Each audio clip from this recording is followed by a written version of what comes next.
आज हूँ डिसेम्बर मास 29 तारिख रविवार। आज सकाल कौन टॉप न्यूज रही आसतु नजर पकईवा। ता पूर्व समस्त चैनल को सब्सक्राइब करी पाखरे थिबा बेल आइकन को दबाई दिंतु, जहाद्वारा लेटेस्ट इनफॉरमेशन आपने सर्वप्रथम देखिपारे।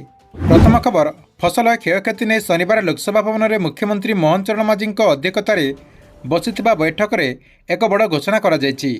मुख्यमंत्री कहते जे आसंता 30 तारिख सुधा फसल क्षयक्षतिर आकलन करा जिवो। डीबीटी जरिया चाषी को फसल क्षतिपूरण प्रदान करा जिवो। बीमा करथिबा चाषी और करनथिबा चाषी माने एई क्षतिपूरण पाई परिबे। वर्तमान सुधा 1,26,000 चाषी जहाँकि आवेदन कर सारिछंती। जो चाषी माने ए पर्यंत आवेदन करनांती सेमाने जहाँकि रविवार सुधा जहाँकि आज सुधा आपण आवेदन कर दियंतु। ए नहीं माननीय मुख्यमंत्री मोहन चरण मांझी सूचना देइछंती। या सहित से कहते जे यार जो टोल फ्री नंबर रही यही टोल फ्री नंबर माध्यम चाषी मैंने जहाँकि आवेदन करेंगे बोली माननीय मुख्यमंत्री मोहन चरण मांझी परामर्श देइछंती।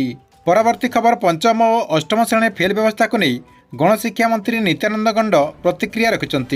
मंत्री कहते जे केंद्र सरकार पक्षर निर्देश आले कौन भल हो पार से नहीं तर्जमा चलती बोली माननीय मंत्री सूचना देइछंती।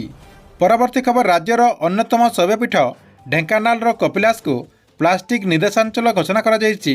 जिला प्रशासन पक्षर एने कटकणा जारी करा जायछि। ढेंकानाल उपजिलापाल कार्यालय पक्षर एने विधिबद्ध भाव विज्ञप्ति प्रकाश पाई। कपिलास छकठारू कपिलास पीठ पार्किंग स्थल और देवगाँ प्राथमिक स्वास्थ्य केन्द्र पर्यंत यही अंचल को कटकणा अंतर्भुक्त करा जायछि। एही नियम को अमान्य कले 500 टंकार जरिमाना प्रावधान करा जायछि बोली अपडेट रही। परवर्ती खबर, उपमुख्यमंत्री अध्यक्षतार माराथन समीक्षा करा जायछि।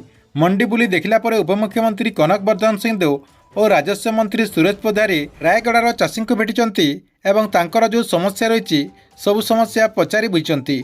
सेहीपरि जिला परिषद सम्मेलन कक्ष में एक जिला स्तरीय समीक्षा बैठक मध्य करिसंती। परवर्ती खबर, नूआ वर्ष रे सांगसाथी प्रियजन को फूल तोड़ा दियंतु नाही बोली आईन मंत्री पृथ्वीराज हरिचंदन राज्यवासी उद्देश्य कहते। फूल तोड़ा बदल में गछ चारा उपहार देवाक कहते। चारा परिवेश को सुरक्षा देव। यही उपहार जलवायु को संरक्षण करने सहित परिवेश उपयोगी सब्यस्त हो पार बोली आईन मंत्री कहते। परवर्ती खबर, चलित वर्ष हाईस्कल सर्टिफिकेट परीक्षा मैट्रिक लाइफ टाइम व्यवस्था करा जिवो।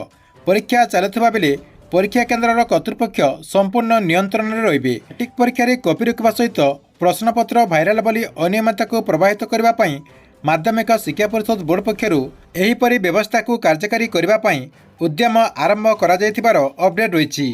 परवर्ती खबर, देशर मुंडपिछा मासिक पारिवारिक व्यय बहुत पछरे रही ओडिशा। राज्य में परिवार पिछा ग्रामांचल में हाराहारी मासिक व्यय 3,357 टंका अर्थात 4 ରୁ 5 जणिया गोटे परिवार रे मात्र एतिक टंका मासक खर्च करने को पाउचंती। सारा देशर जहाँकि 20 प्रमुख राज्य भितर ओडिशार स्थान 17 नंबर रे रही। परवर्ती खबर, ऑटोरो आउ स्कूल जाइपारिबाने पिला। बिहार सरकार पक्षर स्कूल पिलामानक पई एही नुआ नियम कार्यकारी करा जायछि, जहाँकि छोट पिला सुरक्षा दृष्टि रखी बिहार परिवहन विभाग पक्षर एही पदक्षेप नि जायछि। दिनक दिन सड़क दुर्घटना वृद्धि पाउथिबारु बिहार परिवहन विभाग पक्षर एही नियम को परिवर्तन करा जायछि बोली अपडेट रही। परवर्ती खबर, इग्नो आरंभ करछि नामलेखा प्रक्रिया। इंदिरा गांधी राष्ट्रीय मुक्त विद्यालय इग्नो रे 2025 शिक्षावर्ष पर नामलेखा प्रक्रिया आरंभ हो जायछि। एही नामलेखा प्रक्रिया जनवरी 31 तारिख पर्यंत रहिबो। स्नातक स्नातकोत्तर डिप्लोमा और सर्टिफिकेट प्रोग्राम पर छात्र छात्री माने नाम लेखाई पारिबे बोली अपडेट रही। परवर्ती खबर, राशन कार्ड को नहीं बहुत बड़ गोटे सूचना देइचंती खाद्य जोगाण मंत्री कृष्ण चंद्र पात्र। वर्तमान सुधा 40 लाख भूत बा जाल राशन कार्डधारी बाहरी गले। गोटे गोटे जिले में 1 ରୁ 1.5 लाख पर्यंत जाल राशन कार्डधारी बाहरी अपडेट रही। परवर्ती खबर, 30 तारिख पर बढ़ शीत। प्रथमे आभ्यंतरीण ओडिशा रे और पर उपकूल ओडिशा रे खसिब रात्रिर तापमात्रा 2 ରୁ 4 डिग्री सेल्सियस तापमात्रा ह्रास पाइबार संभावना थिबार पूर्वानुमान करछि भुवनेश्वर पाणीपाग केन्द्र। लघुचाप वर्षा पर वर्तमान रातिर तापमात्रा स्वाभाविक ठारू 6 ରୁ 7 डिग्री सेल्सियस रही बोली अपडेट रही। परवर्ती खबर, आसुची नुआ वर्ष जनसमुद्र हेब पुरी। एथिपाई पुलिस पक्षर कड़ा सुरक्षा व्यवस्था ग्रहण करा जायथिबार कहते पुरी एसपी विनीत अग्रवाल। दायित्व में रहिबे 60 प्लाटून फोर्स। सीसीटीवी बलय रहिबो श्रीक्षेत्र।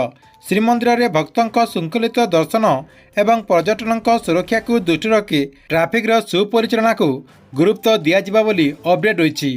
ପରବର୍ତ୍ତୀ ଖବର ୟୁଜିସି ନେଟ୍ ପରୀକ୍ଷା ପାଇଁ ଡିସେମ୍ବର 2024 କାର୍ଯ୍ୟସୂଚୀ ଜାରି କରାଯାଇଛି।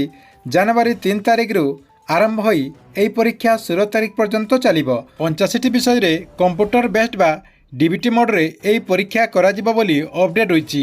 ପରବର୍ତ୍ତୀ ଖବର ଆଗାମୀ ଦିନରେ ରାଜ୍ୟରେ ବଢ଼ିପାରେ ମଦ ଦର ବୋଲି ଆବକାରୀ ମନ୍ତ୍ରୀ ପୃଥ୍ୱୀରାଜ ହରିଚନ୍ଦନ ସୂଚନା ଦେଇଛନ୍ତି। ପରବର୍ତ୍ତୀ ଖବର ବଢ଼ିଲା ବିଶ୍ୱ ପ୍ରସିଦ୍ଧ ଧନୁଯାତ୍ରା ପାଇଁ ଅନୁଦାନ ରାଶି। ଏଥର ଆହୁରି ଭବ୍ୟର ସହିତ ଧନୁଯାତ୍ରା ପାଳନ କରାଯିବ। ଶନିବାର ରାଜ୍ୟ ସରକାରଙ୍କ ତରଫରୁ ଧନୁଯାତ୍ରା ପାଇଁ ମିଳୁଥିବା ଅନୁଦାନ ରାଶି 1 କୋଟିକୁ ବୃଦ୍ଧି କରିଛନ୍ତି। ପୂର୍ବରୁ ରାଜ୍ୟ ସରକାରଙ୍କ ପକ୍ଷରୁ 10 ଲକ୍ଷ ଟଙ୍କାର ଅନୁଦାନ ମିଳିଥିଲା, ଅର୍ଥାତ୍ ପୁରା 90 ଲକ୍ଷ ଟଙ୍କା ପର୍ଯ୍ୟନ୍ତ। ଏଥର ଯାହାକି ମୋହନ ସରକାର ବୃଦ୍ଧି କରିଛନ୍ତି। କେବଳ ସେତିକି ନୁହେଁ, ଏହି ଅନୁଦାନ ବୃଦ୍ଧି ସହିତ ଧନୁଯାତ୍ରାର ପ୍ରମୁଖ 170 ଜଣ କଳାକାରଙ୍କୁ 10,000 ଟଙ୍କା ଲେଖାଏଁ ସମ୍ମାନ ରାଶି ପ୍ରଦାନ କରାଯିବ ବୋଲି ମାନ୍ୟବର ମୁଖ୍ୟମନ୍ତ୍ରୀ ମୋହନ ଚରଣ ମାଝୀ ଘୋଷଣା କରିଛନ୍ତି। ପରବର୍ତ୍ତୀ ଖବର 1984 ମସିହାରେ ଶେଷଥର ପାଇଁ ଓଡ଼ିଶାରେ ନୂଆ ବ୍ଲକ ଗଠନ କରାଯାଇଥିଲା। 304ଟା ବ୍ଲକରୁ 314ଟା ବ୍ଲକ କରାଯାଇଥିଲା, ଯାହାକି ଦୀର୍ଘ 40 ବର୍ଷ ବିତିଗଲାଣି, କିନ୍ତୁ ବ୍ଲକ ଗଠନ ହୋଇପାରି ନାହିଁ। ଏନେଇ ଅନେକ ଦାବି ଉଠିଛି ଏବଂ କିଛି ସଂସ୍ଥା ମଧ୍ୟ ରାଜରାସ୍ତାକୁ ଆସିଛନ୍ତି ଏବଂ ବିଧାନସଭାରେ ଏନେଇ ଆଲୋଚନା ମଧ୍ୟ କରାଯାଇଛି। ହେଲେ ରାଜନୈତିକ ଇଚ୍ଛାଶକ୍ତି ଘୋର ଅଭାବ ଯୋଗୁଁ ନୂଆ ବ୍ଲକ ଗଠନ ହୋଇପାରି ନାହିଁ। ଏବେ ନୂଆ ସରକାରଙ୍କ ପକ୍ଷରୁ ବ୍ଲକ ଗଠନ କରିବା ପାଇଁ ଆଉ ପଦେ ଆଗକୁ ବଢ଼ିଛନ୍ତି। ଏନେଇ ସୂଚନା ଦେଇଛନ୍ତି ରାଜସ୍ୱ ମନ୍ତ୍ରୀ ସୁରେଶ ପୂଜାରୀ। ପରବର୍ତ୍ତୀ ଖବର ଆଜି ସୁନା ଦର ସାମାନ୍ୟ କମିଛି। ଭାରତୀୟ ବଜାରରେ 22 କ୍ୟାରେଟ୍ ସୁନାର ଦର 10 ଗ୍ରାମ ପ୍ରତି 71,350 ଟଙ୍କା ହୋଇଥିବା ବେଳେ 24 କ୍ୟାରେଟ୍ ସୁନା 10 ଗ୍ରାମ ପିଛା 78,000 ଟଙ୍କା ରହିଛି। ସେହିପରି ଭୁବନେଶ୍ୱର ମାର୍କେଟରେ 22 କ୍ୟାରେଟ୍ ସୁନାର ଦର 71,500 ଟଙ୍କା ପହଞ୍ଚିଥିବା ବେଳେ 24 କ୍ୟାରେଟ୍ ସୁନାର ଦର 77,440 ଟଙ୍କା ରହିଛି। ପରବର୍ତ୍ତୀ ଖବର ମାର୍ଚ୍ଚ ପର୍ଯ୍ୟନ୍ତ ଖୋଲା ରହିବ ମଣ୍ଡି। ଟୋକନ ଅବଧି 15 ଦିନ ବୃଦ୍ଧି କରାଯାଇଛି। ବ୍ୟସ୍ତ ନ ହେବା ପାଇଁ ଚାଷୀଙ୍କୁ ପରାମର୍ଶ ଦେଇଛନ୍ତି ଖାଦ୍ୟ ଯୋଗାଣ ମନ୍ତ୍ରୀ କୃଷ୍ଣଚନ୍ଦ୍ର ପାତ୍ର। ଏହା ସହିତ ସେ କହିଛନ୍ତି ଯେ ଅଦିନିଆ ବର୍ଷା କ୍ଷୟକ୍ଷତିକୁ ପୂରଣ କରିବା ପାଇଁ ରାଜ୍ୟ ସରକାରଙ୍କ ତରଫରୁ ଖୁବ୍ ଶୀଘ୍ର ସମସ୍ତ ଚାଷୀଙ୍କୁ କ୍ଷତିପୂରଣ ଦିଆଯିବ ବୋଲି ଅପଡେଟ୍ ହୋଇଛି। ପରବର୍ତ୍ତୀ ଖବର ରାସନ କାର୍ଡରେ ମିଳିବ ନୂଆ ବର୍ଷରେ ଉପହାର। ଯେଉଁମାନଙ୍କ ପାଖରେ ରାସନ କାର୍ଡ ରହିଛି ଏବଂ ସେମାନେ ଯଦି ଇ-କ୍ୟାସି ପ୍ରୋସେସଟିକୁ କମ୍ପ୍ଲିଟ୍ କରିଦେଇଛନ୍ତି, ସେହିମାନଙ୍କୁ ଯାହାକି ନୂଆ ବର୍ଷରେ ରାସନ କାର୍ଡ ମାଧ୍ୟମରେ ମାଗଣା ରାସନ ସହିତ 1000 ଟଙ୍କା ମିଳିବ ବୋଲି ସୂଚନା ରହିଛି। ପରବର୍ତ୍ତୀ ଖବର ଏମାନଙ୍କୁ ମିଳିବନି ସୁଭଦ୍ରା ଯୋଜନା ଅଧୀନରେ ଟଙ୍କା। ଦେଖନ୍ତୁ, ଯେଉଁମାନେ ସୁଭଦ୍ରା ଯୋଜନା ଅଧୀନରେ ଆଗରୁ ଟଙ୍କା ପାଇସାରିଛନ୍ତି, ତା ସହିତ ଯେଉଁମାନେ ସୁଭଦ୍ରା ଯୋଜନା ଅଧୀନରେ ଆଗକୁ ଟଙ୍କା ପାଇବା ପାଇଁ ଚାହୁଁଛନ୍ତି, ସେମାନଙ୍କୁ ଏହି କାମଟିକୁ କରିବାକୁ ପଡ଼ିବ, ଯାହାଦ୍ୱାରା ସେମାନେ ଆଗକୁ ସୁଭଦ୍ରା ଯୋଜନା ଅଧୀନରେ 5,000 ଟଙ୍କା ପାଇପାରିବେ। ସେମାନଙ୍କୁ ଯାହାକି ତାଙ୍କର ଯେଉଁ ଇ-କ୍ୟାସି ପ୍ରୋସେସ୍ ରହିଛି, ଇ-କ୍ୟାସି ପ୍ରୋସେସଟିକୁ କମ୍ପ୍ଲିଟ୍ କରିବାକୁ ପଡ଼ିବ। ଦେଖନ୍ତୁ, ଯେଉଁମାନେ ବିନା ଇ-କ୍ୟାସିରେ ଆବେଦନ କରୁଛନ୍ତି, ତା ସହିତ ଯେଉଁମାନେ OTP ବେସ୍ରେ ଇ-କ୍ୟାସି କରୁଛନ୍ତି, ସେମାନେ ଯାହାକି ଇ-କ୍ୟାସି ପ୍ରୋସେସଟିକୁ ଅତି ଜଲ୍ଦି କମ୍ପ୍ଲିଟ୍ କରିଦିଅନ୍ତୁ, ଯାହାଦ୍ୱାରା ସେମାନେ ପରବର୍ତ୍ତୀ ପର୍ଯ୍ୟାୟରେ ଯାହାକି ସୁଭଦ୍ରା ଯୋଜନା ଅଧୀନରେ 5,000 ଟଙ୍କା ପାଇପାରିବେ। ପରବର୍ତ୍ତୀ ଖବର PM କିଷାନ ଯୋଜନାକୁ ନେଇ।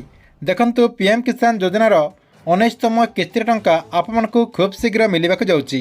PM କିଷାନ ଯୋଜନାର ଯେଉଁ 19ତମ କିସ୍ତିର ଟଙ୍କା ରହିଛି, 19ତମ କିସ୍ତିର ଟଙ୍କା ଫେବୃଆରୀ ମାସରେ ଆସିବ ବୋଲି ଅପଡେଟ୍ ହୋଇଛି। ଫେବୃଆରୀ ମାସରେ ଆପଣମାନେ ଯାହାକି PM କିଷାନ ଯୋଜନା ଅଧୀନରେ 2,000 ଟଙ୍କା ପାଇପାରିବେ। ତା ପୂର୍ବରୁ ଯେଉଁମାନେ ଇ-କ୍ୟାସି ପ୍ରୋସେସଟିକୁ ଏପର୍ଯ୍ୟନ୍ତ କମ୍ପ୍ଲିଟ୍ କରିନାହାନ୍ତି, ସେମାନେ ଯାହାକି ଡିସେମ୍ବର 30 ତାରିଖ ଭିତରେ ଇ-କ୍ୟାସି ପ୍ରୋସେସଟିକୁ କମ୍ପ୍ଲିଟ୍ କରିଦିଅନ୍ତୁ, ଯାହାଦ୍ୱାରା ଚାଷୀମାନେ PM କିଷାନ ଯୋଜନାର ଯେଉଁ 19ତମ କିସ୍ତିର ଟଙ୍କା ଆସିବ, 19ତମ କିସ୍ତିରେ ଯାହାକି 2,000 ଟଙ୍କା ପାଇପାରିବେ।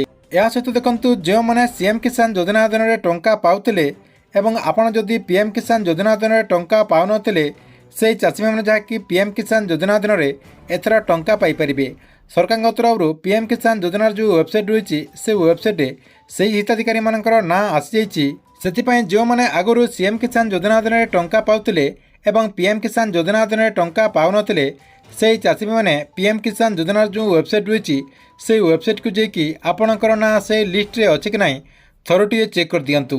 ଠିକ୍ ଅଛି, ଏଥିଲା ଆପଣମାନଙ୍କ ପାଇଁ ଆଜି ଦିନର କେତୋଟି ବଡ଼ ଖବର। ଆପଣଙ୍କୁ ଭିଡ଼ିଓ କେମିତି ଲାଗିଲା କମେଣ୍ଟ ବକ୍ସରେ ନିଶ୍ଚୟ ଗୋଟେ କମେଣ୍ଟ କରନ୍ତୁ ଏବଂ ପ୍ରତ୍ୟେକ ଦିନ ଏମିତି ଖବର ଦେଖିବାକୁ ଚାହୁଁଥିଲେ ଏହି ଚ୍ୟାନେଲଟିକୁ ଆପଣ ରେଗୁଲାର ଦେଖୁଥାନ୍ତୁ।